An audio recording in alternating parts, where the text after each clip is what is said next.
हेल' guys नै जों बिसमुरिनि साहा जालायखो बाजाराव बेरायफैदोंमोन।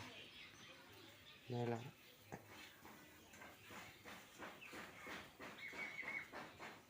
बाजैमोन साहा फुदुङो गोथाव गोथाव। हनै सावग्राया माबायदि सावनाय नायलां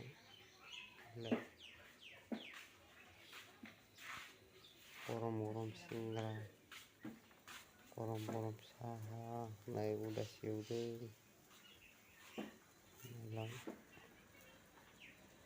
लोगोफोर।